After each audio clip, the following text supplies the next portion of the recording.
wabarakatuh. Halo teman-teman semua. Halo. Selamat datang di Sharing Season. Di kesempatan kali ini, saya Syarifah Putri Imaniah sebagai host dari kelas 11-1. Di sini kita kedatangan tamu spesial nih. Beliau merupakan guru bahasa Inggris kebanggaan kita di SMA Negeri 1 Lokulu yang bernama Miss Farida Sri Wahyuni, SPD, yang dimana beliau akan membagikan pengalaman selama berada di luar negeri. Kira-kira pernah nggak sih kalian membayangkan bagaimana rasanya belajar atau tinggal di luar negeri? Oleh karena itu, coba nih kita tanyakan kepada Miss Farida tercinta kita ini. Oke, langsung saja kita sapa. Halo Miss, good morning. Hello, good morning. How are you today? I'm good, Miss. How are you today, Miss? I'm good. Oh, yes? Feeling great today. Oh, Thank you, thank you for inviting me to come to this podcast. Yes. And I do really love it. Oh my God, thank you, Miss. You're welcome. Alhamdulillah, kami senang bisa bertemu dengan Ibu dan meluangkan waktu di sela ibadah puasa ini. Kita semua di sini sudah penasaran banget nih bagaimana pengalaman belajar bahasa Inggris di luar negeri dan bagaimana jago bahasa Inggris itu. Oke, mungkin untuk memulai boleh Ibu ceritakan sedikit waktu Ibu sedang dalam program apa dan di negara mana saat Miss melakukan studi itu. Okay, thank you, Sharifa. Yes. So, belajar di luar negeri itu adalah impian semua orang, of course, ya. Nah, kalau ditanya pengalamannya di sana bagaimana, it's kind of amazing actually. Belajar di luar negeri itu jauh berbeda suasananya dengan Indonesia, of course, karena kan itu di luar negeri ya, beda dengan Indonesia. Kalau ditanya programnya apa, itulah program dari pemerintah Kabupaten Kutai Kartanegara, di mana situ ada kurang lebih 40 guru yang dikirim ke luar negeri waktu itu ke United Kingdom di Inggris ya. Nah, di sana kami belajar kurang lebih 6 minggu, tepatnya di Cambridge, dan sekolahnya itu di sekolah Bell School seperti itu. Jadi kalau ditanya bagaimana, amazing. Wow. Mau nggak diulangi? Mau banget gitu ya. Rasanya Bu bagaimana Bu pas pertama kali ke sana gitu Bu? Apakah bahagia, senang, atau khawatir dengan orang-orang rumah? Yang pertama pasti bahagia, Yes. excited sekali karena terus terang itu pertama kalinya saya keluar negeri, apa dikirim untuk belajar. Kalau masalah khawatir keluarga tentu ada, but bagi saya kalau saya bisa keluar negeri, bisa belajar, nanti ilmunya saya bisa bagikan tidak hanya ke teman-teman juga, tapi juga kepada anak-anak saya di rumah seperti itu. Jadi campur aduk sih sebenarnya rasanya, ada rasa senangnya juga, khawatirnya pasti ada karena meninggalkan keluarga di Indonesia. But overall happy because you are going to have a new experience actually. Jadi senang banget sih sebenarnya. Good experience, Miss. Of course. Oh. Dan di sana kita ketemu dengan orang-orang memang orang-orang luar biasa. Tidak hanya dari orang Indonesia, tapi juga dari orang banyak negara. Ada yang dari Korea waktu itu, juga ada dari Italia, dari Egypt juga ada. So plusnya punya banyak teman itu sebenarnya. Good, Miss. Thank you, Miss. Okay. Miss, bagaimana nih jika Miss merasakan saat Miss pertama kali keluar dari bandara? Apa sih satu hal yang Miss langsung berkata, wah, ini beneran bukan di luar Hulu ya, tapi di luar negeri. Apa sih yang Miss rasakan tuh, Miss? So, pertama ketika turun dari bandara, kita kan di Heathrow Airport ya. Pertama itu ketika kita turun dari bandara dingin.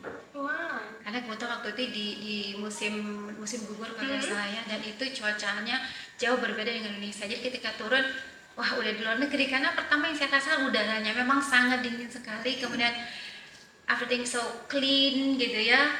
Jadi pokoknya amazing. Dan satu lagi yang bikin excited itu perubahan warna daunnya. Oh iya? Ya, kalau di sini kita bisa lihat hijau, sudah ada yang kuning, sudah ada yang merah, dan itu bukan bermain rasanya. Seperti tidur sebentar bangun gitu ya, seperti di dunia dongeng gitu rasanya. Ya, betul sekali. Jadi amazing pokoknya. Butuh waktu yang lama kan Miss untuk Miss beradaptasi dengan cuaca yang di luar negeri itu.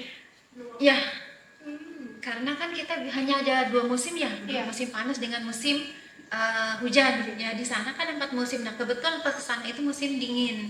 Jadi pastinya kita harus pakai baju yang berlapis-lapis, of course, gitu kan. Jadi penyesuaiannya sesuai kurang lebih hampir 1 minggu. Oh iya? Iya, karena memang sangat dingin. Wah, Sangat dingin sekali dingin di banget sana, sih ya. betul sekali gitu. Jadi cuaca sih pertama tantangan yang salah satu tantangan di luar negeri adalah cuaca seperti itu. Kira-kira Miss, ada nggak tantangan yang buat Miss nih kayak ngerasa kayak, ih ini berat banget untuk saya hadapi? Selain cuaca, tentunya makanan. Iya. Kemudian apa? Orang-orang di sana beda dengan kita ya. Kalau saya bicara makanan gini, kita biasa makan nasi ya. Iya. Sehari 3 kali makan nasi gitu kan. Iya. Sementara di sana kan mereka makanannya itu kentang dan roti gitu kan. Iya. Sedangkan Indonesia kalau nggak makan nasi berarti belum makan. Iya. Jadi situ penyesuaiannya, wah sudah kita dingin terus ya kita cuma makan kentang dengan roti saja, ditambah sosis atau perdagingan seperti itu. Jadi ya penyesuaiannya itu lumayan. Tapi kalau kita sekolah di sana kan ada namanya hari libur. Nah kita punya kesempatan untuk jalan, dan di situ kita bisa seminggu sekali makan nasi sebenarnya sih. Cuman ya harus lumayan effortnya untuk bisa makan nasi, itu bukan main, karena harus seminggu sekali harus makan nasi seperti itu. Kemudian orang di sini, kalau kita ketemu orang saling senyum sapa ya, walaupun kita tidak kenal kita senyum gitu ya, senyum, mau kemana bu, main basa-basi. Kalau di sana nggak bisa. Jadi ya, karena kalau kita sana ketemu orang kita nggak bisa eye contact. Mereka lebih memilih untuk menghindari eye contact dengan orang lain, apalagi orang yang belum dikenal seperti itu. Jadi untungnya saya di sana itu satu rumah dengan teman yang sama-sama dari Indonesia. Jadi selama kita kan dari rumah ke sekolah tuh jalan kaki ya. Jadi biasa kita ngobrolnya sama teman yang satu rumah itu. Termasuk kalau kita ketemu orang, kalau kita nggak kenal, mereka nggak akan respon sama sekali. Iya. Jadi mereka betul-betul individualis gitu ya.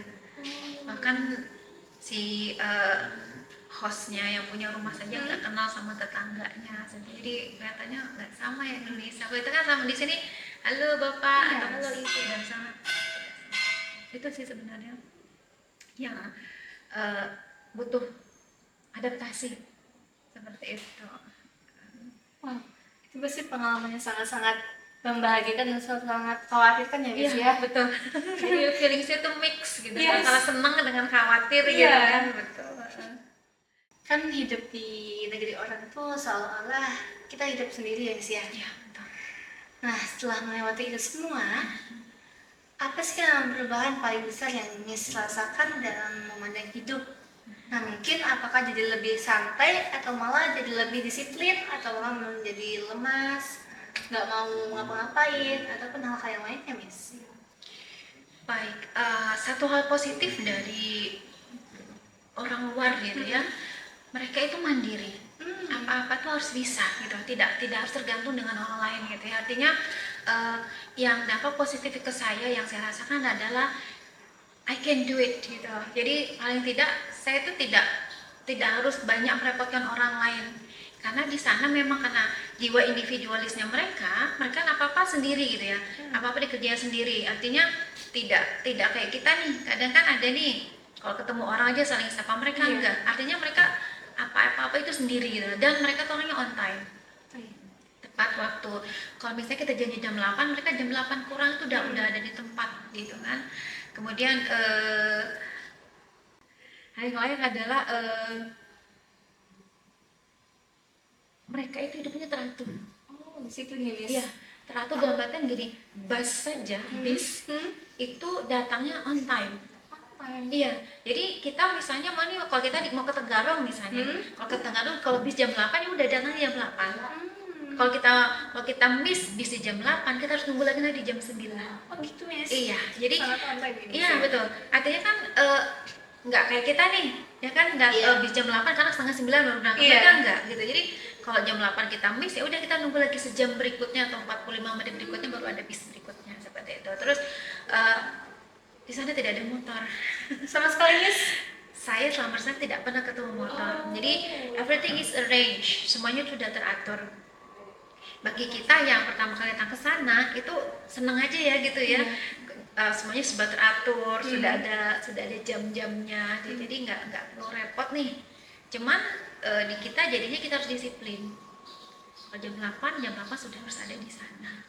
Sangat disiplin. Sangat disiplin. Berbeda jauh dari Indonesia. Iya, betul. Oke Miss, selanjutnya nih Miss. Nah kalau bicara soal mengajar di sekolahan kita ini Miss, tepatnya di SMA Negeri 150, ada nggak sih Miss soft skill atau rahasia yang Miss pelajari di sana yang akan dikembangkan di SMA ini Miss? Oke. Sistem pembelajaran kita yang di luar negeri dengan Indonesia itu berbeda. Of course. Kalau kita kan kalau di luar negeri itu mereka lebih kepada skillnya. Ya. Para siswa atau para pelajar di sana lebih diberi ke program seperti project seperti jadi mereka yang bermain itu memang skillnya yang diasah gitu ya, bukan harus menghafal ini menghafal itu, tidak. Jadi the activity is pure for students gitu. Jadi the teacher only to manage how to design a good teaching and learning process for a student. Jadi gurunya tuh sebagai desainer gitu yang mendesain nanti siswa saya mau ngapain. Jadi siswa nanti yang melaksanakannya di dalam kelas atau di lapangan seperti apa, seperti itu. Jadi tidak hanya berfokus pada satu atau di dalam kelas saja, tidak seperti itu. Sementara kan kalau di Indonesia banyak kan anak-anak tuh belajar di dalam ruangan ya. Beda kalau misalnya seperti yang eksak seperti fisika atau kimia ada prakteknya gitu kan. Ada mereka akan move to the other room gitu and then they will study there misalnya itu untuk praktek atau lain sebagainya gitu kan. Tapi for certain lesson untuk mata pelajaran tertentu mereka stay in the class. So tantangannya bagi seorang guru adalah bagaimana membawakan materi tadi yang seems kind of a boring material being a fun material for student. Jadi dari materi yang membosankan gitu ya, jadi dikreasikan, didesainer menjadi pembelajaran yang menyenangkan bagi siswa. Jadi semua siswa itu langsung bahagia saat belajar di sini. Iya, jadi betul. Jadi tidak hanya ayo dibaca gitu enggak, atau gini enggak. Jadi the teacher is the designer. Jadi guru itu sebagai desain gimana sih membuat ini menjadi suatu apa ya? Proses pembelajaran yang menyenangkan bagi para siswa seperti itu sih. Sangat berbeda dengan Indonesia yang dimana kebanyakan siswa-siswinya malas-malasan ya Miss. Ya, masih perlu diajukan lagi support lagi Miss ya. Betul sekali ya. Sebelumnya Miss, saya kembali lagi ke Miss pribadi. Oke. Ada nggak hobi atau kebiasaan baru setelah Miss pulang dari luar negeri Miss? Yang dapat Miss ceritakan atau Miss bagikan kepada siswa-siswi yang ada di sekolah kita ini Miss? Kalau hobi sama sih ya, karena saya kan hobinya itu I like listen to music. Yes. Musik gitu yang saya sukai itu. Kemudian new habit atau kebiasaan baru yang saya bawa dari luar negeri itu I just be my best being on time for student. Jadi try not to waste your time, berusaha untuk tidak menghabiskan waktu secara percuma gitu ya, because Indonesia kan terkenal dengan negara yang paling santai gitu ya. Betul. Santai, orangnya easy going gitu. Ada sisi positif dan negatifnya ya kan. Untuk sisi positifnya bagi orang yang easy going mungkin nggak gampang stres kali ya. But we have to understand that kalau semuanya dibawa santai nggak bisa juga, kan harus ada certain part that you have to be a serious person. Ada bagian-bagian tertentu yang you harus serius sih jadi orang, karena apalagi kalau menyangkut dengan masa depan, it's about your future. You cannot be easy going for that point, right? Nggak boleh santai, gitu kan? Harus memang betul-betul dikejar, gitu kan? What is your ambition for your life? salah satunya dalam bentuk belajar gitu ya. Jadi kalau belajar itu waktunya belajar gitu ya. Waktunya you santai silakan santai. So biasanya adalah try to divide it, you know how you have to having fun dan how you have to be serious. Jadi tahu kapan harus santai ya, menikmati hidup, dan kapan harus serius gitu. So you have to know how to differentiate that the two things gitu. Jadi ya, dan itu harus Disiplin banget dimiliki. sih. Yes, betul. Di waktu itu hal yang penting banget nih sih. Yes, betul. Jangan sampai disia-siakan hanya kata sampai malas-malasan. Ya betul. Karena kan sekarang ini kalau udah pegang HP itu 2 jam itu nggak kerasa. Betul, ya Miss. kan? Iya. Scroll TikTok, apalagi sekarang Instagram ya. Rasanya cuma 15 menit atau 10 menit, tapi tidak terasa 2 jam sudah Betul. berlalu. Nah, itu jangan sampai menjadi apa ya?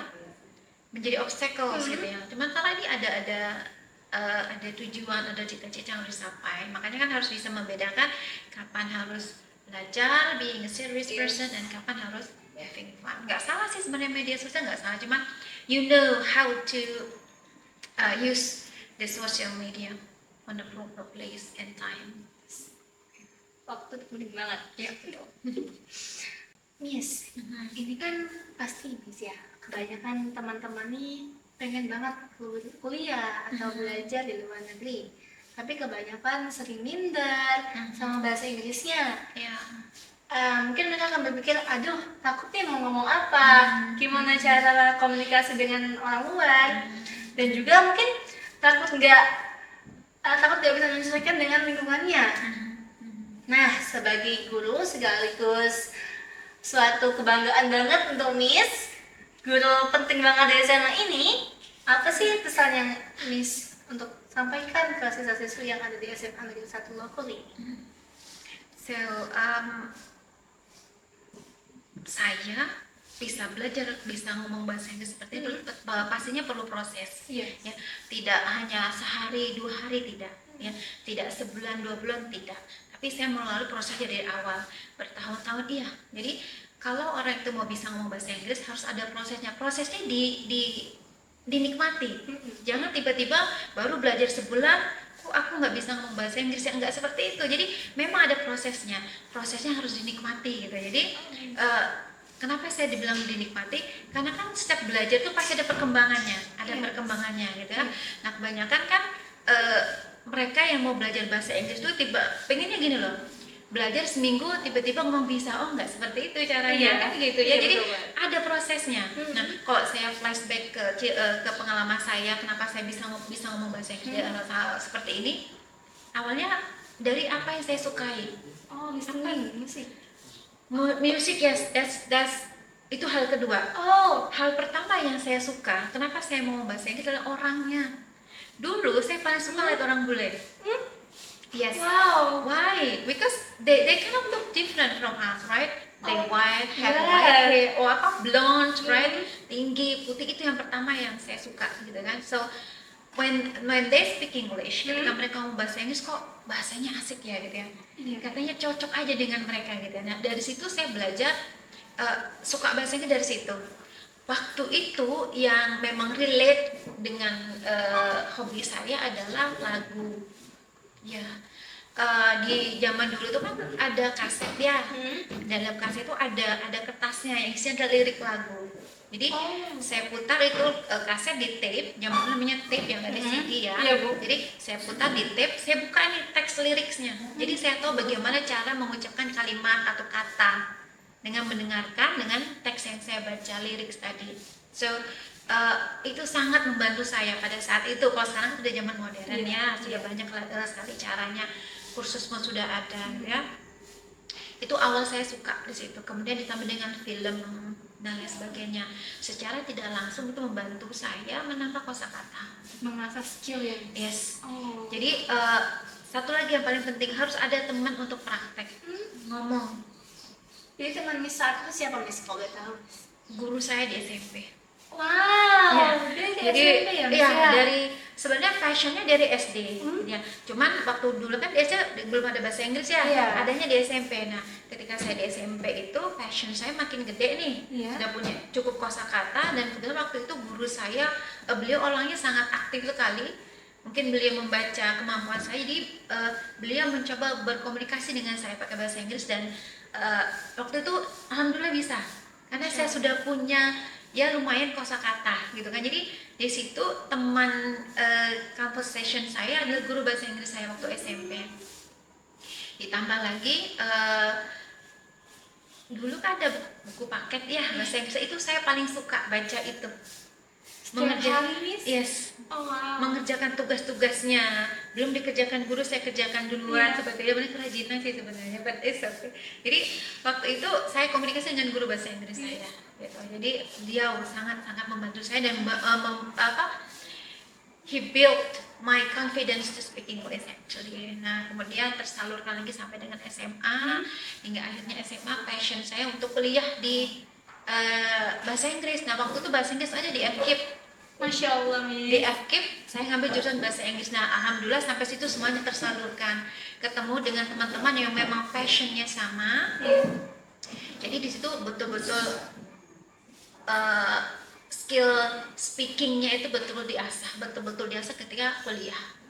Dan gitu sampai sekarang. Artinya yang mau belajar bahasa Inggris, nikmati prosesnya gitu ya. Semua tuh gak ada yang instan. Ya, nggak ada instan, jadi semua tuh harus belajar melalui prosesnya gitu. Kalau zaman sekarang ini banyak nih kursus-kursus ya kan, nah, baik secara online maupun offline, jadi ikuti prosesnya. Dan satu lagi harus punya teman untuk having conversations gitu ya kan. Sekarang bisa walaupun kita di sini, kita mereka kadang punya teman luar negeri. Iya, Nah, itu betul. bisa dijadikan alat untuk jadikan media gitu ya, untuk belajar bahasa Inggris seperti gitu. Wow, hebat banget, Miss. Sangat takjub dengan pengalaman Miss ini. Semuanya butuh proses gitu ya. Masya Jadi, Allah. jadi dinikmati saja proses. Meskipun tantangannya berat ya, Miss. Yes, ya. Sekarang lebih mudah gitu Iya. ya.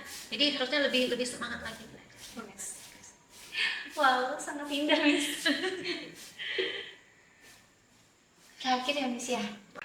Menurut Miss, seberapa penting sih buat kita, terutama calon-calon generasi muda, dan terutama calon-calon generasi masa depan, untuk punya wawasan yang seluas sampai ke global? Nah, kenapa sih kita nggak boleh kayak cuma jago kandang aja, tapi kita harus punya wawasan yang luas? Itu kenapa, Miss? Ditanya mengapa? Iya. Manusia itu berkembang. Iya. Ya, jadi tidak mungkin manusia itu stagnan di satu posisi, gitu kan? Siapapun kalian, pasti kalian ingin berkembang. Ya, kalau kalian ingin berkembang, otomatis ada usaha, ya, ada kegiatan yang harus dilakukan, gitu ya. Kenapa kita tidak boleh jadi hanya jago kandang saja? Iya. Ingat, dunia itu tidak selebar HP kalian, gitu ya. Dunia itu sangat luas sekali. Walaupun ada yang berkata bahwa dunia itu hanya di genggaman tangan, itu lewat HP saja. Iya. Tapi kind of different when you meet person, ketemu dengan orang secara langsung dengan lewat alat atau HP itu beda, gitu ya. Because you will have more experience, right? Ketika ketemu dengan seseorang tuh kalian akan punya dapat pengalaman gitu, nah, yang lebih berharga ketimbang melihat di HP saja. Ingat, dunia itu berputar karena orang-orang yang aktif. Dunia tuh menjadi lebih berwarna karena di dalamnya yang bergerak orang-orang yang aktif. Artinya kita jangan hanya jadi penonton saja. Kenapa kita tidak bisa jadi salah satu dari mereka yang aktif di dunia tadi seperti itu? Tadi saya bilang bahwa dunia itu nggak hanya di HP saja. Ya, sama seperti kita buka pintu. Ya, ketika kita di dalam rumah, kita hafal nih di mana dapur, ya, di mana tempat tidur, di mana ruang tamu. Hanya itu yang diketahui. Tapi ketika sekali saja kalian membuka pintu, kalian akan sadar ternyata dunia itu sangat luas dan indah sekali. Tidak hanya sekedar dapur, tidak hanya sekedar kamar mandi atau tempat tidur, tidak. Ya, tapi ternyata banyak sekali tempat-tempat yang perlu dieksplor. Kayak selama masih muda nih, ya kan, masih punya kesempatan untuk jalan-jalan atau keluar itu, gunakan waktunya. Karena ternyata dunia itu sangat indah, karena sangat luas, dan orang itu beraneka ragam, ya, sifatnya, karakternya, dan budayanya. Jadi if you stay home, rugi. Jadi kalau bisa, mumpung masih muda nih, jangan keluar. Nggak bisa, kalau misalnya nggak bisa keluar luar negeri, is okay, paling tidak Kalimantan dulu lah yang dieksplor, ya kan, ya untuk mengetahui, apa ya, memperkaya wawasan, gitu ya. Jadi mimpi boleh tinggi, tapi untuk mencapai mimpi yang tinggi kita harus langkahi dulu tangganya satu persatu, seperti itu. Wow, sangat-sangat menakjubkan sekali pengalaman di sini. Senang bisa berbagi. Terima kasih Miss atas pengalamannya dan berbagi ceritanya Miss. Oke. Mungkin kesimpulan yang bisa kami dapat dari pengalaman di sini, kita dapat mengetahui bahwa setiap proses itu memiliki tantangannya, Miss, ya.